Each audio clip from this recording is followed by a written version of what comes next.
शिरोळे जी और इतनी बड़ी संख्या में पधारे हुए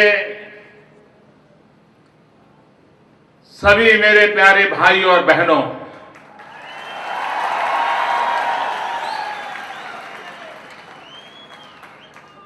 छत्रपती शिवरायांच्या त्रिवार जय जयकार।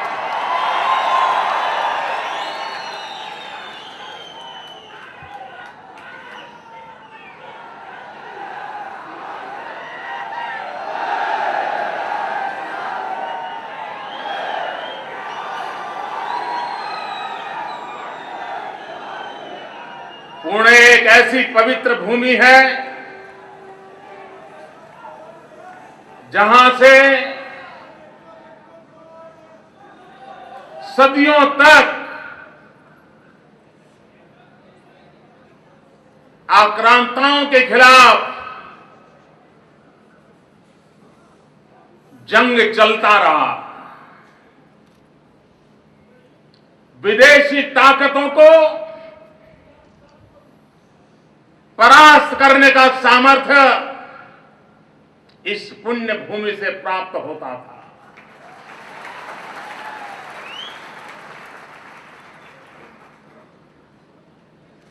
पुणे की धरती से लोकमान्य तिलक जी ने ललकारा था और अंग्रेज सल्तनत के सामने ललकारा था। संकटों की संभावनाओं के बीच ललकारा था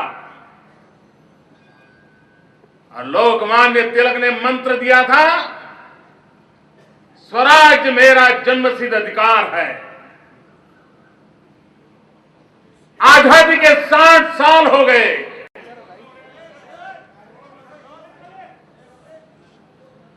आज फिर से एक बार पुणे की धरती से आवाज उठनी चाहिए। लोकमान्य तिलक जी ने कहा था, स्वराज मेरा अधिकार है। फिर से एक बार पुणे ललकार रहा है, सुराज्य हमारा अधिकार है।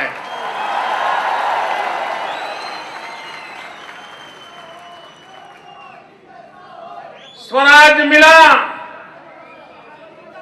लेकिन सुराज नहीं मिला।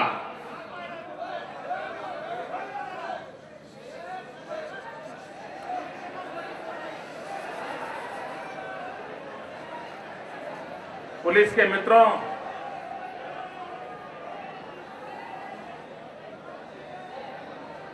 आप चिंता मत कीजिए, कोई कठिनाई होगी तो मैं आपके मुख्यमंत्री जी से बता दूंगा।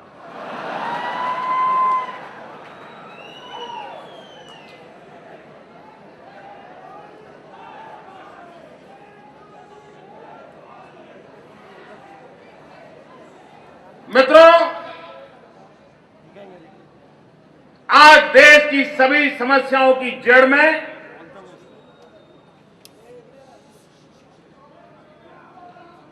पिछले 60 साल में कांग्रेस पार्टी के परिवारवादी राजनीति ने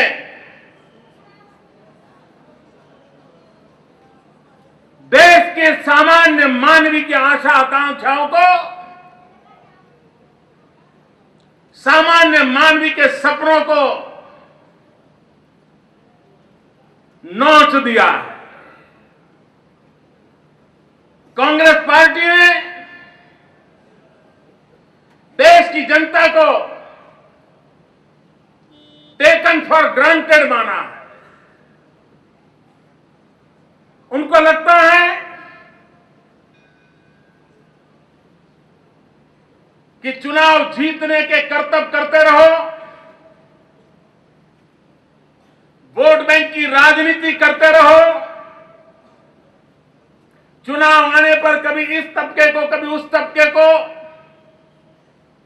टुकड़े फेंकते रहो, वोट बटोर लो और फिर 5 साल अपनी मर्जी के मुताबिक ऐशो आराम की जिंदगी गुजारते रहो।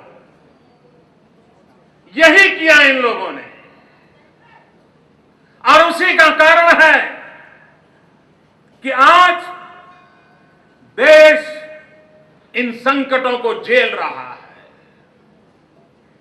हिंदुस्तान के बाद जो देश आजाद हुए, छोटे छोटे देश, वे भी आज समृद्ध देशों की बराबरी कर रहे हैं। एक हम ही हैं जो हर दिन गिरते ही चले जा रहे हैं, गिरते ही चले जा रहे हैं। भाइयों बहनों, यह देश जब आजाद हुआ उस समय 1 रुपये की कीमत $1 के बराबर होती थी।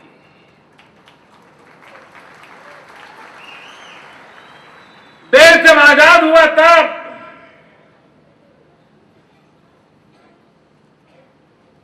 डॉलर और रुपये की कीमत दुनिया के अंदर समान थी। मित्रों, आज रुपये की कीमत दिनों दिन टूटती चली जा रही है और ऐसा लग रहा है कि बहुत तेजी से भारत के वित्त मंत्री की उम्र के तक पहुंच जाएगी।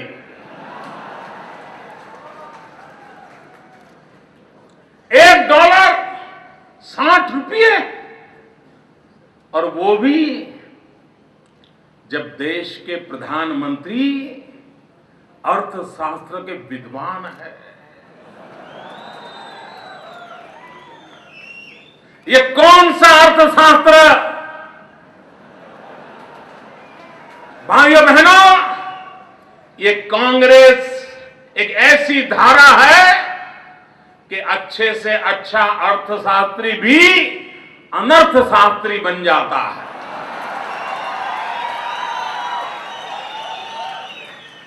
एक कांग्रेस की धारा ऐसी है कि वहां कोई भी गया वो तबाही के रास्ते पर ही चल पड़ता है और देश को चलने के लिए मजबूर करता है। और इसलिए भाइयों बहनों,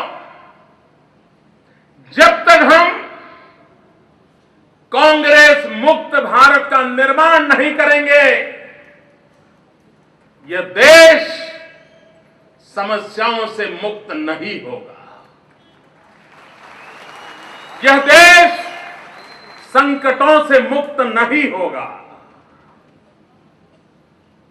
कोई मुझे बताए, 125 करोड़ का देश, अर्थशास्त्री, प्रधानमंत्री, पूरे विश्व में इतनी बड़ी खरीद शक्ति रखने वाला देश, उसकी तुलना में पाकिस्तान, बांग्लादेश, नेपाल, श्रीलंका, मालदीव, छोटे छोटे देश, उनकी करेंसी टूट नहीं रही है। उनकी करेंसी की ताकत गिर नहीं रही है। क्या कारण है? अकेले हिंदुस्तान का रुपया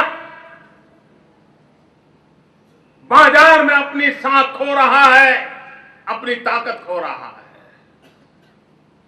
मित्रों, रुपया ताकत इसलिए खो रहा नहीं है कि रुपये का साइज बदल गया है।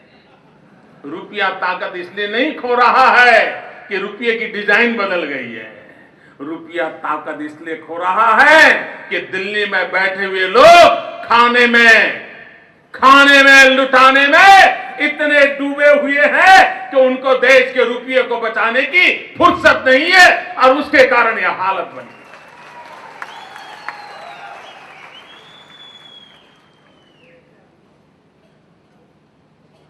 मैं दिल्ली की सरकार से और मैं देश के मीडिया से भी प्रार्थना करता हूं, मैं देश के अर्थशास्त्रियों से प्रार्थना करता हूं, मैं देश के पॉलिटिकल पंडितों से प्रार्थना करता हूं, अगर आप इतने स्वतंत्र हैं, अगर आप इतने सामर्थ्यवान हैं, अगर आप लोकतंत्र का एक महत्वपूर्ण स्तंभ है, तो एक बार तो कांग्रेस के नेताओं को पूछो तो सही, उनके अध्यक्षा को पूछो तो सही कि आपने 35 साल पहले गरीबी हटाने का नारा दिया था, उस काम का क्या हुआ? कोई तो हिसाब मांगो। मेरे पुणेकर भाइयों बहनों, मुझे बताइए, क्या कांग्रेस ने हिसाब देना चाहिए कि नहीं? कांग्रेस ने जवाब देना चाहिए कि नहीं? गरीबी हटाने का वादा किया था, वादा निभाया। क्या देश के साथ ये धोखा नहीं है? ये देश के साथ विश्वासघात नहीं है? और इतना ही नहीं, बेशर्मी की सीमा देखी। कांग्रेस पार्टी, उस पार्टी में शर्म नाम का कोई, एक बूंद भी शर्म नाम की कोई चीज नहीं है मित्रों।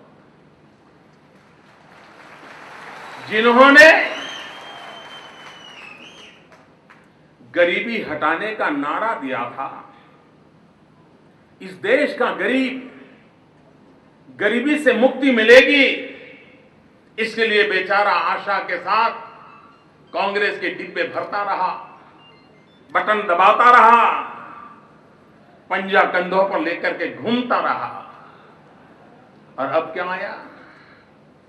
कांग्रेस के लोगों ने इनडायरेक्टली स्वीकार कर लिया है कि गरीबी हटाना हमारे बस का रोग नहीं है, हम गरीबी नहीं हटा सकते हैं। अब क्या करेंगे? गरीबी तो नहीं हटा सकते। मित्रों, पुराने जमाने में राजा महाराजाओं के बहुत बड़े बड़े महल हुआ करते थे, बहुत बड़े बड़े किले हुआ करते थे। और आज जब उनकी 5वीं पीढ़ी 7वीं पीढ़ी जो जिंदा है, वो कभी यार दोस्तों को ले जाते हैं उन खंडहरों को दिखाने के लिए। देखिए, हमारे दादा के दादा के दादा राजा महाराजा थे, ये महल उस जमाने में बना था, ये खंडर है, आपको दिखाने ले जाता हूं। ये किला उनके जमाने में बना था, मैं आपको दिखाने ले जा रहा हूं। अपने पूर्वजों के पराक्रम को दिखाने के लिए वर्तमान पीढ़ी के राजा महाराजाओं के परिवार के लोग अपने परिचितों को, विदेश के मेहमानों को ले जाते हैं। भाइयों बहनों, उस परंपरा को कांग्रेस पार्टी भी निभा रही है। इस देश को सरकार देने वाले प्रधानमंत्री पद एक ही परिवार के लोग बैठे हुए, उनका पराक्रम है लोगों को गरीब रखना, गरीबी बढ़ाना। और इसलिए उनके साहजादे गरीबों के घर में जाकर के रात गुजारते हैं, मीडिया वालों को बुलाते हैं कि ये मेरे पूर्वजों का पराक्रम देखिए, ये मेरे पूर्वजों का पराक्रम देखिए, देखिए हमने क्या किया है, ये काम कर रहे हैं। मित्रों,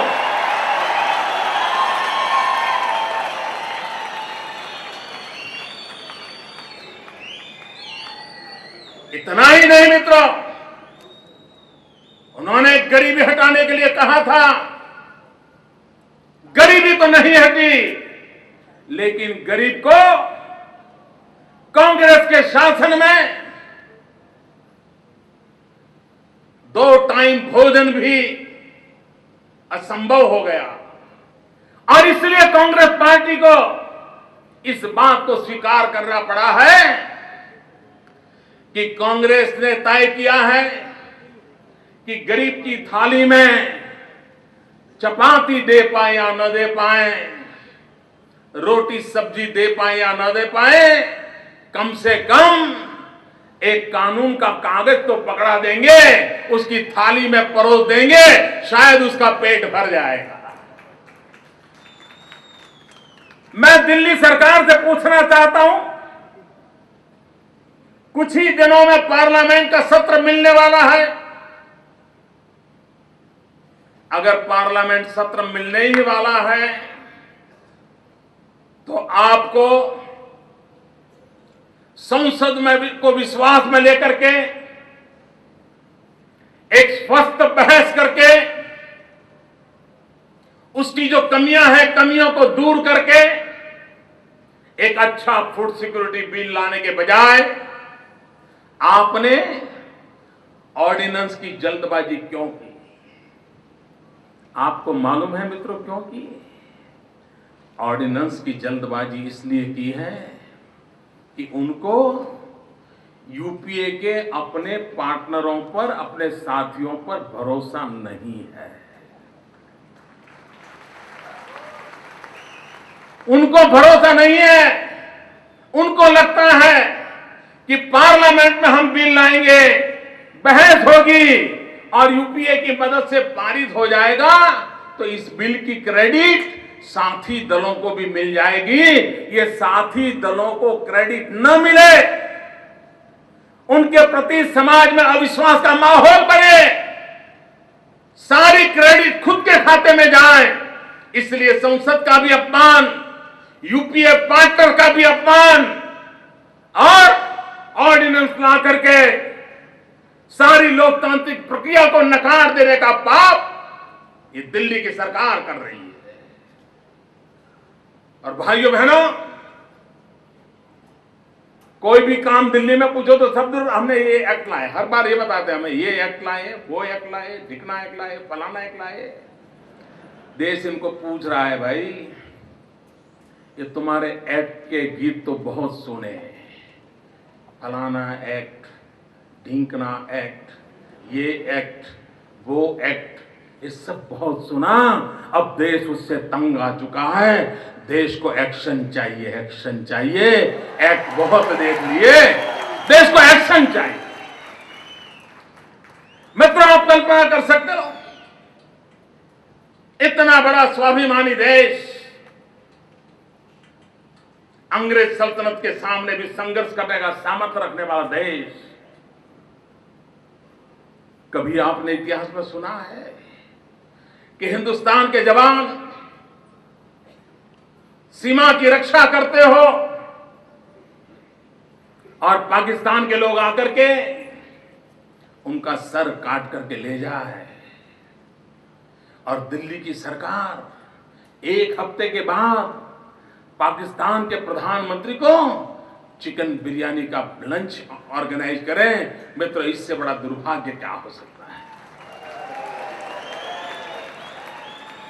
और ये सारी बातें प्रोटोकॉल के नाम से हो रही है। क्या पाकिस्तान से आंख में आंख मिला करके बात नहीं हो सकती है? सरबजीत को मार दिया जाए? दिल्ली की सरकार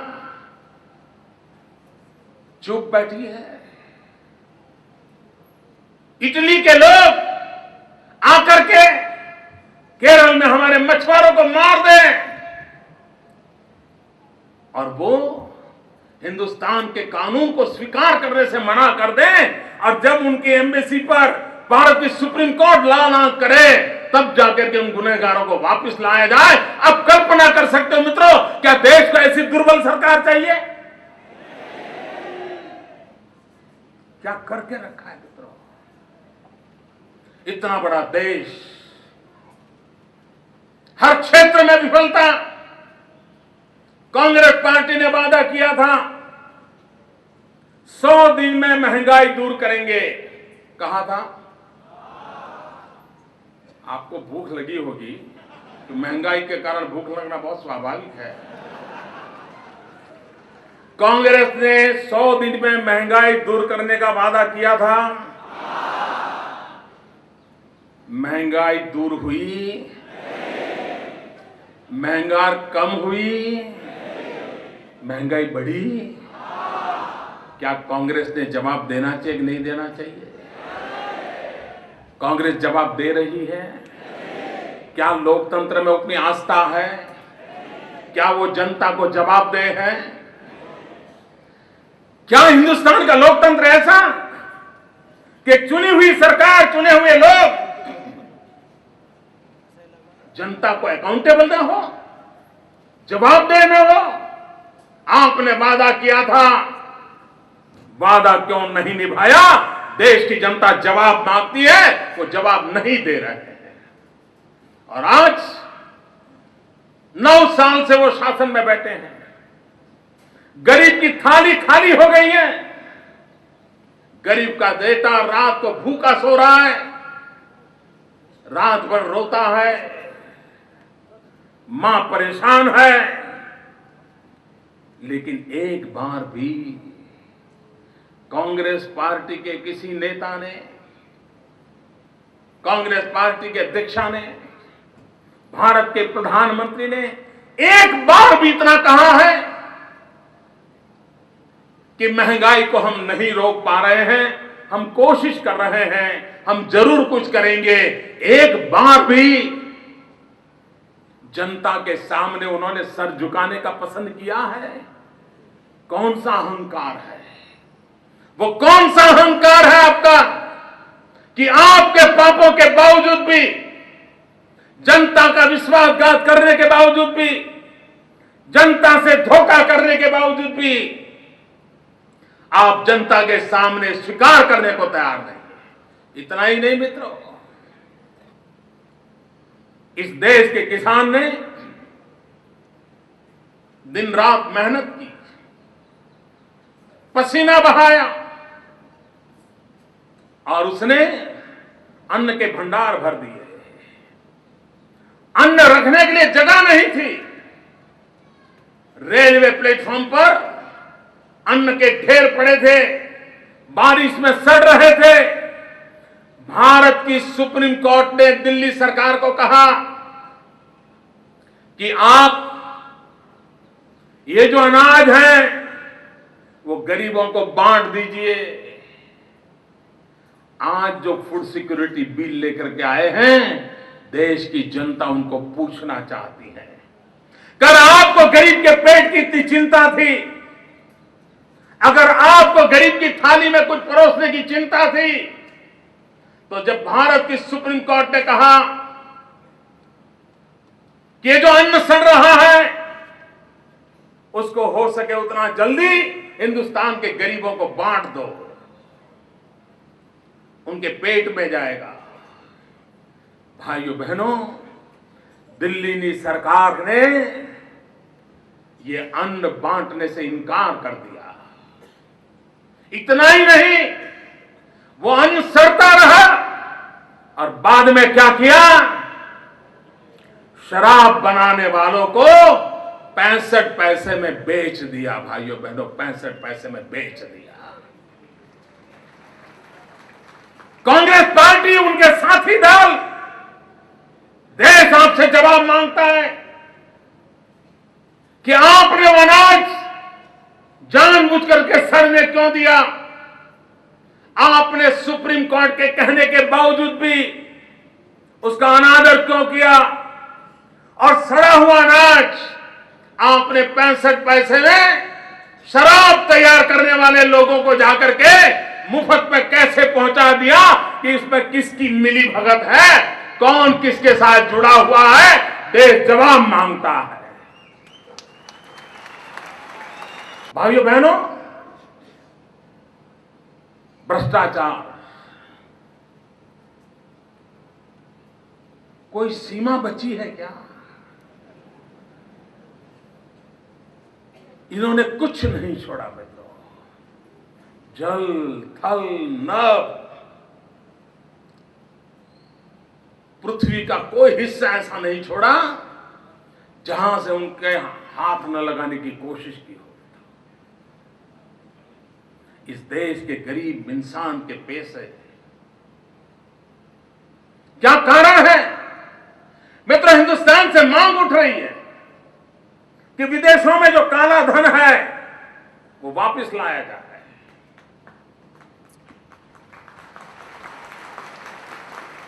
अरबों खरबों रुपये हैं मित्रों,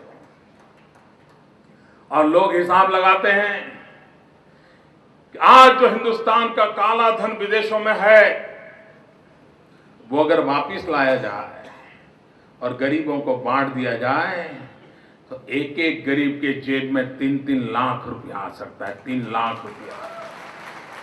एक गरीब के परिवार में 5 लोग हैं तो 15 लाख रुपया उसके घर में आ सकता है।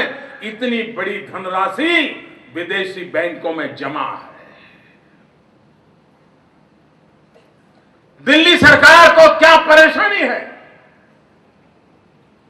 और इसलिए शक होता है इन रुपयों के पीछे, और इसलिए दिल्ली सरकार पे शक होता है कि जो विदेश में धन है, ये दिल्ली की सरकार किसी न किसी कारण से उसकी रक्षक बनी हुई है, उन पैसे भेजने वालों की रक्षा करने में लगी हुई है, उन पैसों की रक्षा करने में लगी हुई है, और हिंदुस्तान भूखा मर रहा है, गरीब मर रहा है, और दिल्ली की सरकार को इसकी कोई परवाह नहीं है। भाइयों बहनों,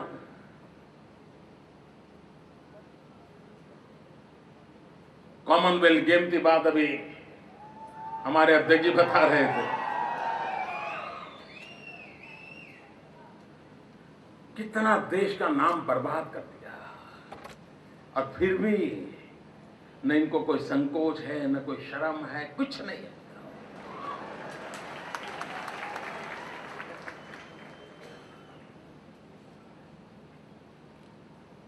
वे बेपरवाह है मित्रों।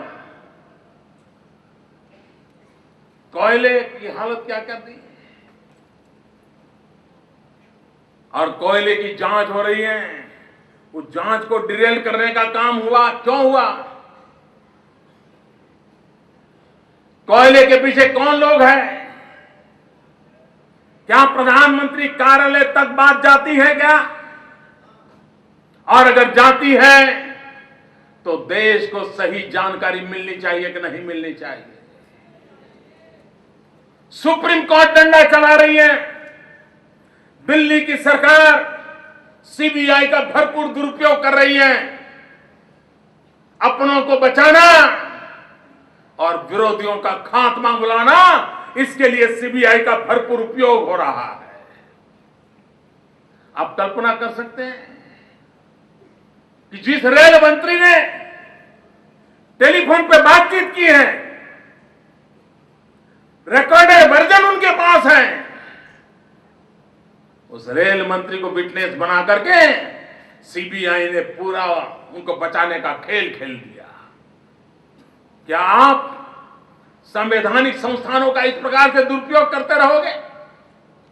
अपने राजनीतिक हेतु के लिए कर रहे हो, राजनीतिक हेतु के लिए कानून बदल देना, राजनीतिक स्वार्थ के लिए तिजोरी उड़ा देना, पैसे खत्म कर देना, राजनीतिक हेतु के लिए संवैधानिक संस्थाओं को तबाह करते रहना, राजनीतिक उद्देश्य के लिए जन जन के बीच के अंदर विभेद कर देना, भागला करो, राज करो, यही खेल चलते रहेंगे क्या?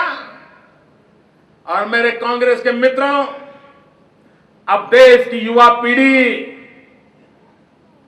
आपके सारे कारनामों को पहचान गई है।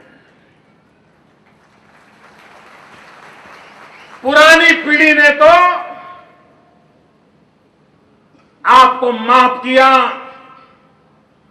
नई पीढ़ी कभी भी आपको माफ नहीं करेगी। अब हिंदुस्तान के भविष्य का फैसला 65-70 के बाद जो जनता पैदा हुई है वो करने वाली है। और इसलिए आपके जो पुराने खेल रहे हैं वो ताश के पत्ते अब काम आने वाले नहीं है। आपने कांग्रेस को बारीकी से देखिए, हमारे मीडिया के मित्रों का भी उस तरफ जरा ध्यान कम जाता है। बारीकी से देखिए, कांग्रेस पार्टी जब जब संकट में आती है, भ्रष्टाचार के संकट में आई हो, महंगाई के सवालों का जवाब देने का संकट पैदा हुआ हो, सुप्रीम कोर्ट से डंडा चला हो, मंत्रियों को जेल जाने की नौबत आई हो, निर्दोष बच्चियों पर बलात्कार हो रहे हो, असुरक्षा का माहौल हो, जब जब कांग्रेस संकट में आती है तो वो समझती है, क्या करती है, देश की जनता को जवाब नहीं देते हैं, देश के सवालों के जवाब नहीं देते हैं, देश की जनता तक सच्चाई पहुंचाने के इरादे नहीं रखते हैं।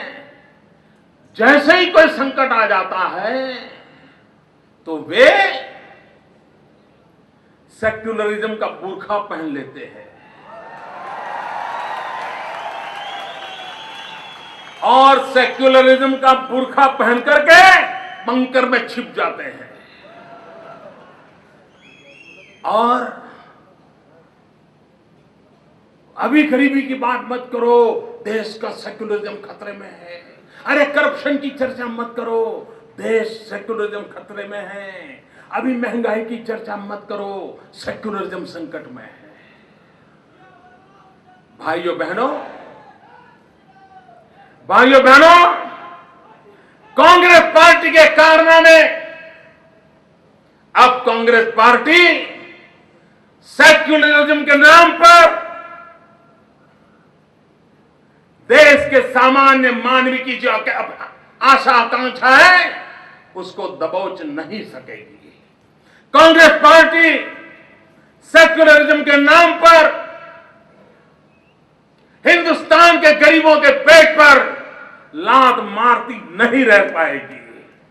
कांग्रेस पार्टी सेक्युलरिज्म के नाम पर हिंदुस्तान के नौजवानों को बेरोजगार नहीं रख पाएगी। कांग्रेस पार्टी सेक्युलरिज्म के नाम पर हिंदुस्तान की बेटियों की बेइज्जती होती देख करके बच नहीं पाएगी। अब ये जड़ी बूटी काम आने वाली नहीं है। 50-50 साल तक ये बुर्खा पहन करके बंकर में घुस जा करके कांग्रेस पार्टी देश को गलत दिशा में धकेलती रही है, लेकिन आज देश का नौजवान जाग चुका है। देश के नौजवान को रोजगार चाहिए, माताओं बहनों को सम्मान चाहिए, सुरक्षा चाहिए। देश को किसान को अपनी उपज का पैदावार का पैसा चाहिए। इसके जवाब देने पड़ेंगे। और दिल्ली की सल्तनत देश की मूलभूत समस्याओं को छूना नहीं चाहती। मैं दिल्ली की सल्तनत को आह्वान करता हूं, आइए मुकाबला हो जाए।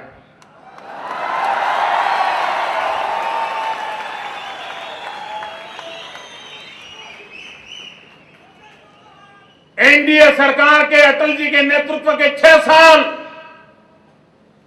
और यूपीए सरकार के 10 साल हो जाए मुकाबला। अटल जी के नेतृत्व में रुपये की कीमत क्या रही, अर्थशास्त्री प्रधानमंत्री के नेतृत्व में रुपये की कीमत कहां पहुंची है। अटल जी के नेतृत्व में महंगाई कहां अटकी हुई थी, अर्थशास्त्री प्रधानमंत्री के नेतृत्व में महंगाई कहां से कहां पहुंच गई। अटल जी के नेतृत्व में हर दिन कितने रास्ते बनते थे, प्रधानमंत्री मनमोहन सिंह जी के राज में कितने रास्ते बन रहे हैं। अटल जी के नेतृत्व में देश के कितने नौजवानों को रोजगार मिलता था।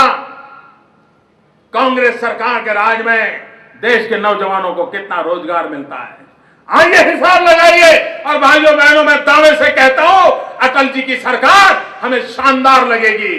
अटल जी की सरकार गरीबों का भला करने वाली लगेगी।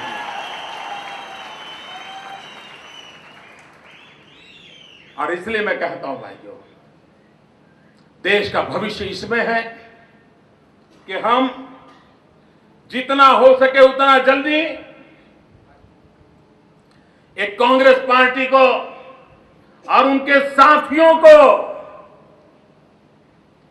हिंदुस्तान के सत्ता नाम की व्यवस्था से उखाड़ करके फेंक दें, तभी देश के नौजवानों का भविष्य बनेगा।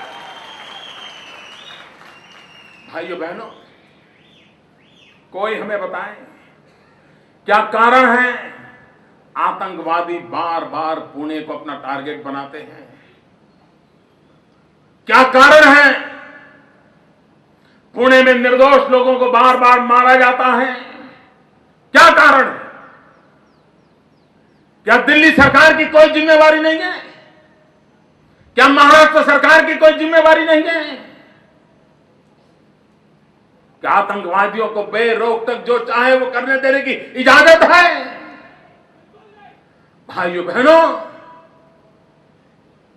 ऐसा लग रहा है कि देश का कानून आतंकवादियों की रक्षा के लिए काम आए, इसी के लिए दिल्ली की सरकार लगी हुई है, इसी के लिए महाराष्ट्र की सरकार लगी हुई है। और तब जाकर के सामान्य मानवी की रक्षा कौन करेगा?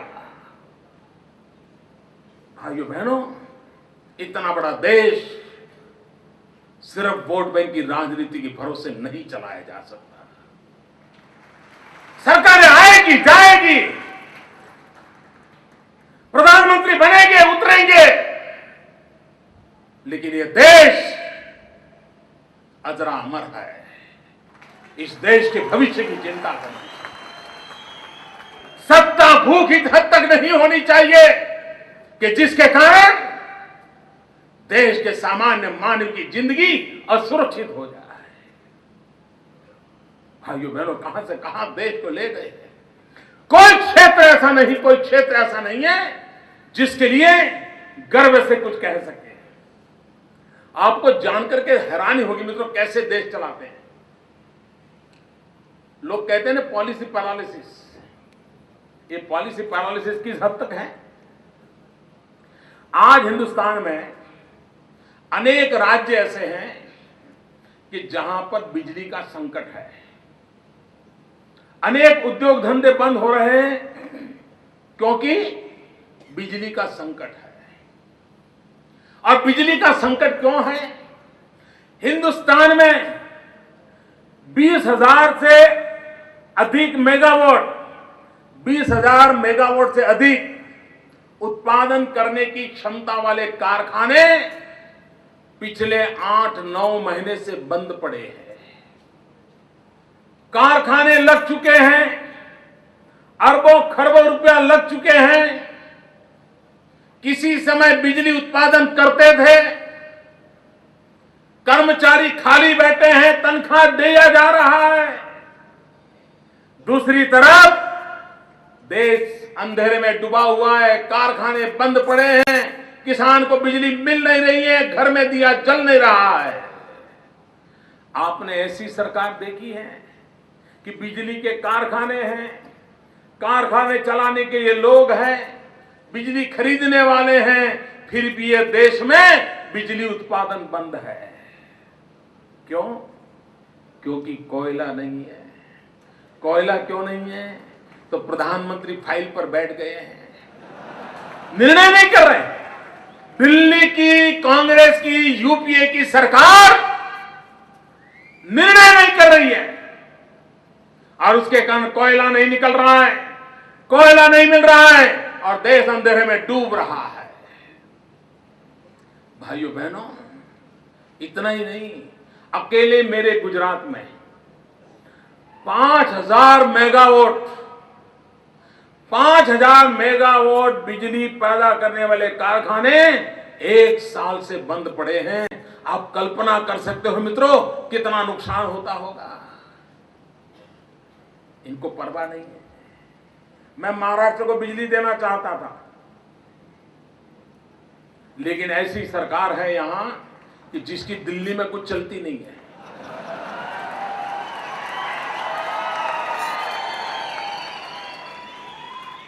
मैं हैरान हूं मित्रों। सरदार सरोवर नर्मदा डैम, उस पर जो बिजली पैदा होती है उसमें से अधिक बिजली महाराष्ट्र को मिलती है।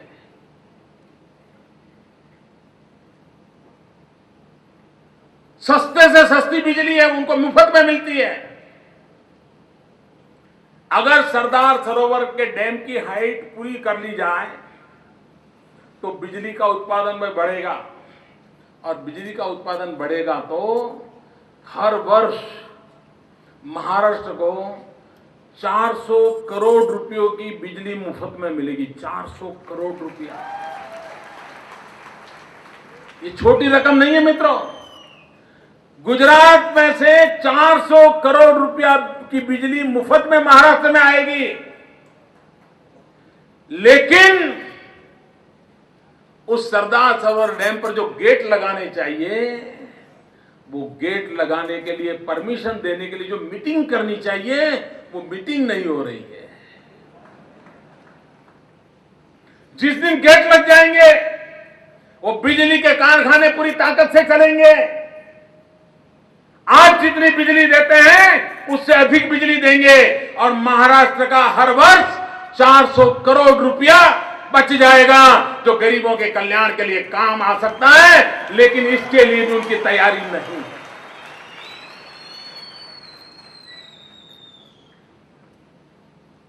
क्या यह क्रिमिनल नेग्लिजेंस नहीं है?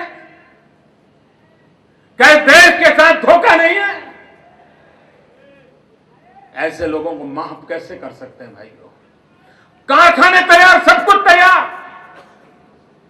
लेकिन उसके बावजूद भी उनकी अनिर्णायकता के कारण, पॉलिसी पैरालिसिस के कारण, और जब तक मलाई की गारंटी नहीं होती है तब तक काम आगे नहीं बढ़ता है। और इसलिए भाइयों बहनों, इस प्रकार की व्यवस्था से हमें देश को बचाना है। जितना हो सके उतना हर क्षेत्र में से कांग्रेस पार्टी को विदाई देना, यह समय की मांग है। मुझे विश्वास है मित्रों, हिंदुस्तान की परिवर्तन की जो यात्रा है, महाराष्ट्र उसमें पीछे नहीं रहेगा।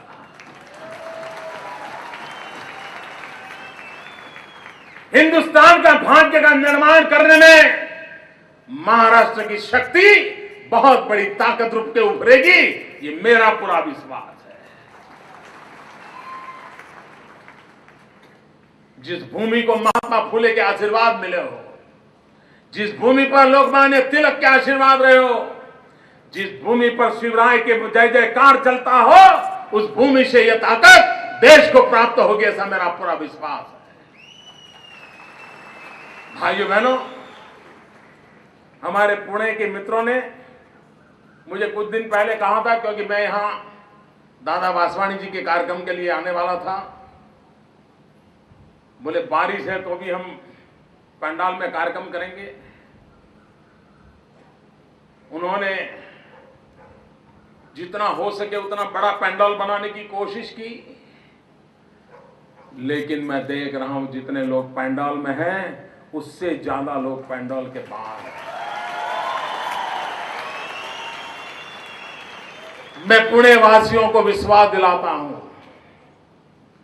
पंडाल में भले जगह हो या न हो, मेरे दिल में आपके लिए भरपूर जगह है।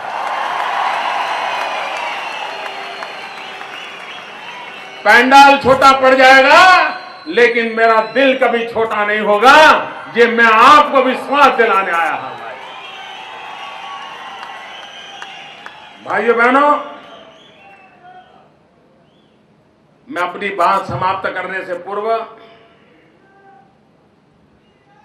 महाराष्ट्र की भूमि संतों की भी भूमि है, महाराष्ट्र की भूमि वीरों की भी भूमि है, और संतों की भूमि है। तब आखिर में मेरी कुछ शुभकामनाएं देकर के अपनी बात को समाप्त करूंगा। माऊलींच्या पालखी सोहळा सुरू आहे। सर्व वारकरी संप्रदायाला माझे प्रणाम, माझी शुभकामना।